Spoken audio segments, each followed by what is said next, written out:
और इस संसार में सबसे कृतज्ञ गौ माता ही है। गौ माता के अलावा मेरे भाई बहन और कौन हो सकता है? हम लोग गाय माता को क्या देते हैं? आप स्वयं विचार करो।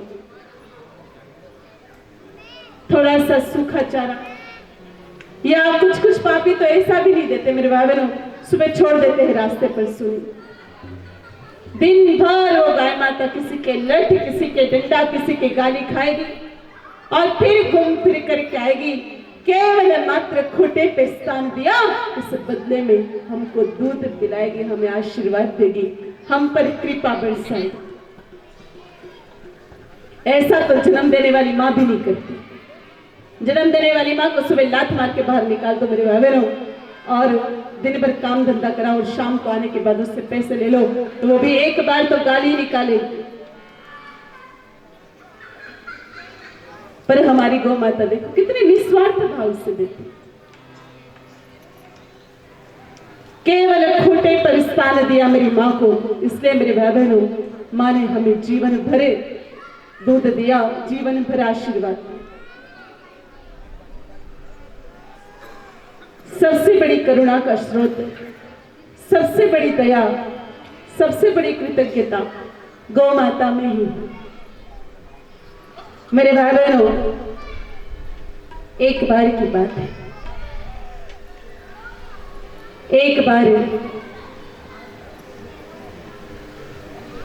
माता अहिल्याबाई होलकर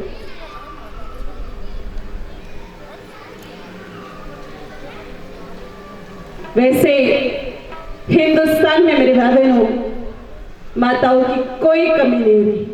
औरतें बहुत सारी थी, यहाँ पर भी बहुत सारी औरतें बैठी हुई, लेकिन आज भी हिंदुस्तान में 3 माताओं को ही बड़े शान से, गर्व से याद किया जाता है। सबसे पहली झांसी की रानी लक्ष्मीबाई,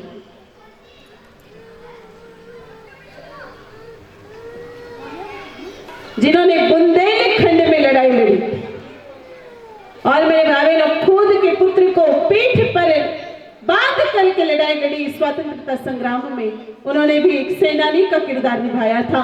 इसीलिए तो कहते हैं मेरे भाई बहनों, बुंदेलो हर बोलो के मुंह, हमने सुनी कहानी थी, खूब लड़ी मर्दानी, वो तो झांसी वाली रानी। दूसरी जीजाबाई, जिसने छत्रपति शिवा का निर्माण किया। और तीसरी मेरे भाई बहनों थी अहिल्याबाई होलकर।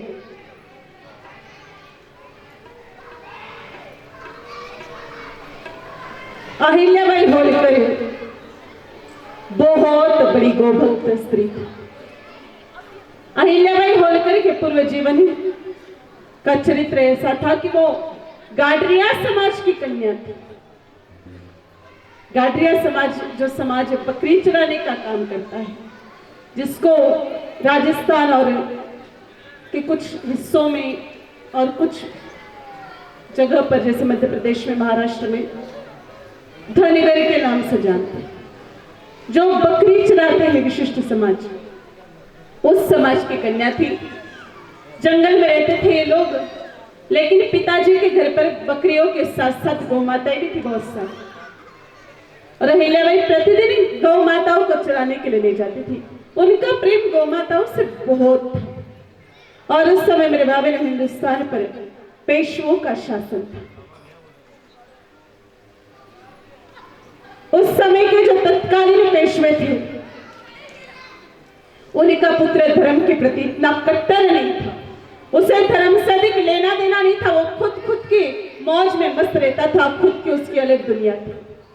ये जब उस समय के पेशवों ने परीक्षण किया और सोचा, अरे मेरा राजपाट मेरे पुत्र के हाथ में चला जाएगा, ये तो पूरे प्रजा को ही बर्बाद करके रख देगा, इसको तो बस खुद के सुख सुविधाओं पर उसका चिंतन है, ये तो प्रजा का चिंतन नहीं करता, ये राज्य का, राष्ट्र का, धर्म का चिंतन नहीं करता।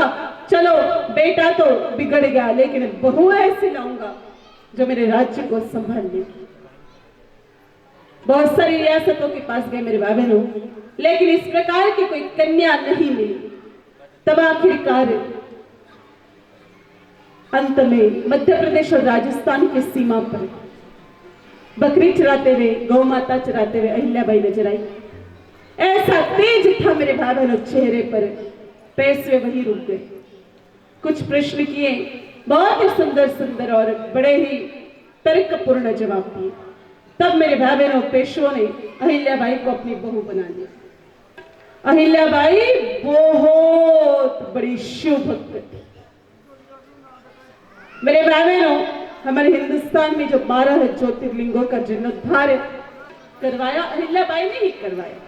दरअसल ऐसा हुआ था, जब आदि गुरु शंकराचार्य जी ने 12 ज्योतिर्लिंगों की स्थापना की थी, उसके पश्चात दुष्ट औरंगजेब ने, दुष्ट ताताइयों ने, मेरे भाई बहनों, उन मूर्तियों को छिन्न विछिन्न करके रख दिया था, मूर्तियों को तोड़ दिया था। अहिल्याबाई को ये बात बड़ी चुभी मन में, और अहिल्याबाई ने स्त्री शरीर होते हुए भी कन्याकुमारी रामेश्वरम से लेकर के सीधा मेरे भाई बहनों केदारनाथ तक सभी ज्योतिर्लिंगों का जीर्णोद्धार कर दिया। अंत में एक ज्योतिर्लिंग बचा, काशी के विश्वनाथ भगवान। इनको उन पापियों ने कुएं में डाल रखा था।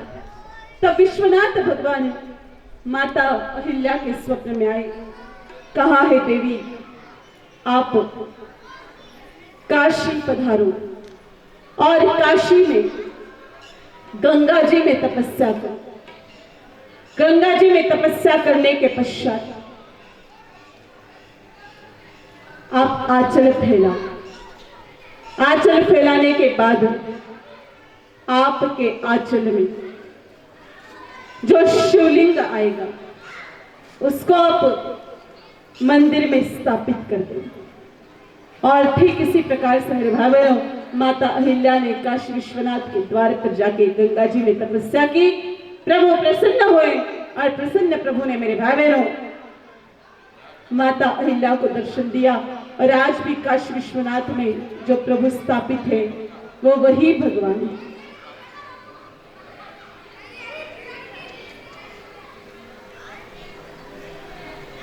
तो ऐसी अहिल्याबाई बहुत बड़ी गौभक्त कन्या थी, गौभक्त नारी थी बहुत अधिक। एक बार की बात है मेरे भाई बहनों, एक बार एक गौ माता माता अहिल्या की द्वार पर रोती रोती है। माता अहिल्या ने कभी अपने द्वार पर द्वारपाल नहीं रखा था, क्योंकि माता अहिल्या को पता था द्वारपाल का सिस्टम थोड़ा गड़बड़ करता है। जो द्वारपाल होते हैं ना मेरे भाई बहन, जिनको सीधी भाषा में कहे तो चमचे, ये कभी भी बेईमानी निभाते हैं। माता अहिल्या को बहुत अच्छी तरह से पता है, अगर मेरे राज्य में कोई आत्मा दुखी होगी और ये द्वारपाल पहले मिल जाएंगे तो वो भगा देंगे, क्योंकि उस समय भी भ्रष्टाचार चलता था, करप्शन चलता था। तो मेरे भाई बहनों, जैसे उस गांव माता ने आकर के घंटी बजाई, क्योंकि माता अहिल्या ने द्वार पर घंटी लगा रखी थी, किसको कोई भी समस्या हो आओ और घंटी बजाओ। गौ माता ने आके घंटी बजाई, माता अहिल्या देखने के लिए आई। कहा, अरे बाप रे, मेरे राज्य में कोई आत्मा दुखी है, बहुत दुखी हो गई, बहुत परेशान हो गई। और परेशान होकर के मेरे भाई बहनों माता अहिल्या सैनिकों को आवाज लगा रही, सैनिकों आओ, देखो मेरे राज्य में कोई आत्मा दुखी तो नहीं है, सैनिकों आओ, देखो यहाँ गौ माता दुखी। सैनिक आए, कहा इस गाय माता के ग्वाले को बुला के लेके आओ। सैनिक गए मेरे भाई बहनों और गाय माता जी के ग्वाले को बुला करके लाए। माता अहिल्या ने प्रश्न क्या कहा, ग्वाले बताओ इस गाय माता जी के साथ क्या हुआ है। कहा, इस गाय माता जी के साथ तो कुछ भी नहीं हुआ, मैंने तो कुछ नहीं किया, लेकिन हाँ माँ, इस गाय माता के साथ जिसने भी जो किया वो बहुत दुखदायक है। कहा, क्या हुआ है। कहा, माँ सच कहे तो ये गाय माता गर्भवती थी। रास्ते में आज इस गाय माता जी का प्रसव हुआ। गाय माता ने चाट चुटा करके जैसे तैसे बछड़े को अपने पैरों पर खड़ा तो कर दिया माँ, लेकिन एक पापी आया, एक दुष्ट आया और उस बछड़े के ऊपर से रथ देकर के गुजर गया। उस बछड़े की मौत हो गई। आज गाय माता उसी बछड़े के लिए आपके पास निवेदन करनी है, मां बोलो क्या न्याय करूं। माता हिल्या ने कहा, मेरे राज्य में एक भी पापी को बख्शा नहीं जाएगा, एक भी गौघाती को छोड़ा नहीं जाएगा। बताओ ये पाप किसने किया है? कहा मां आप नहीं सुन सकती, रहने दो। कहा बताओ तो सही ये पाप किसने किया? कहा मां ये पाप और किसी नहीं, आपके इकलौते राजकुमार ने किया है। बोलो क्या सजा सुनाओ। माता हिल्या ने कहा सजा तो बहुत बड़ी सुनाऊंगी मैं। सजा तो यह है कि उसको गौ हत्यारे को सीधा फांसी की सजा होगी, या उसको भी उसी भांति तड़पा तड़पा के मारा जाएगा जिस प्रकार वो बछड़ा तड़प तड़प के मरा। मेरे भाई बहनों, माता हिल्या का आदेश था और माता हिल्या बहुत बड़ी न्याय प्रिय रानी थी। माता हिल्या के आदेश की पालना करके सैनिकों के राजकुमार को पकड़ के लाया, हाथ पे रस्सी से बांध करके छोड़ दिया उसी स्थान पर। माता हिल्या ने तुरंत सारथियों को आदेश दिया कि जाओ राजकुमार के हाथ पे रस्सी से बांध रखे, राजकुमार के ऊपर से तब तक रथ चलाओ जब तक राजकुमार मर बुरा ना जाए। सारथियों ने तो मना कर दिया, कहा मां हम तो ऐसा नहीं कर सकते, माफ कर दो, हम तो हमारे राजकुमार का घात नहीं कर सकते। उस समय मेरे भाई बहनों, माता हिल्या ने खुद के हाथ में रथ की रस्सी पकड़ ली और खुद ही रथ हाँकने लग गई। माता हिल्या को पता था जितने तेज रफ्तार से रथ उस राजकुमार के ऊपर से गुजरेगा उतने जल्दी ही राजकुमार मर मुरा जाएगा। इसलिए माता हिल्या ने तेज रफ्तार से वो रथ चलाना चाहा, लेकिन जैसे वो रथ मेरे भाई बहनों उस राजकुमार के नजदीक पहुंचने वाला था, तब तक गाय माता बीच में दौड़ करके आ गई। माता हिल्या को रथ पर लगाम लगाने, ऐसा एक नहीं कुल 5 बार हुआ। तब माता हिल्या समझ गई कि गौ माता जी कुछ ना कुछ इशारा दे रहे हैं और तत्काल मेरे भाई बहनों माता हिल्या रथ से नीचे उतर के गौ माता जी के पास गए, गाय माता से लिपट गए, कहा है मां आप क्या बताना चाह रहे हो?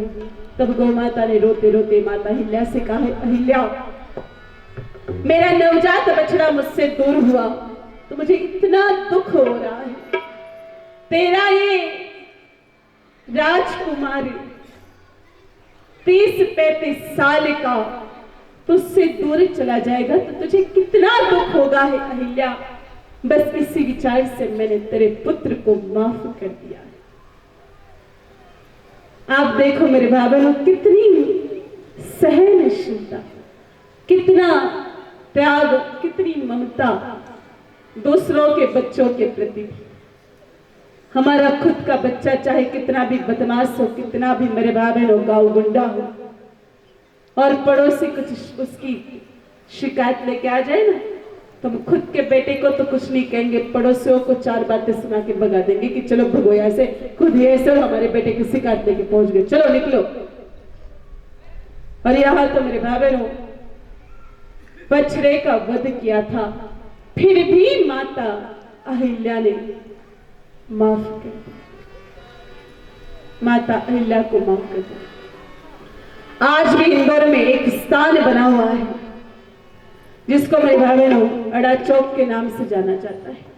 आप कभी मध्य प्रदेश के इंदौर में जाओ तो वहां अड़ा चौक बना हुआ है, वहां पर आज भी वो रथ है, अहिल्याबाई है, वहां पर आज भी मेरे भाई बहनों वो गौ माता है, उसकी मूर्ति बना रखी है, और आज भी वो स्थान वहां के इतिहास को चीख चीख के दोहराता है।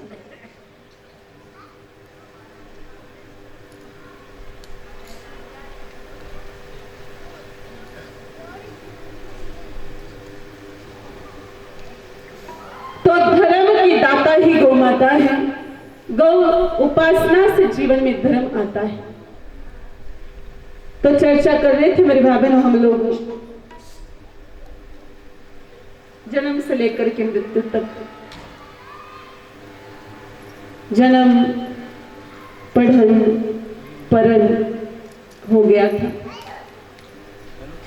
फिर बारी थी नौकरी पैसे कमाने की, वो भी कमा ली, लेकिन कब तक कमाए भाई?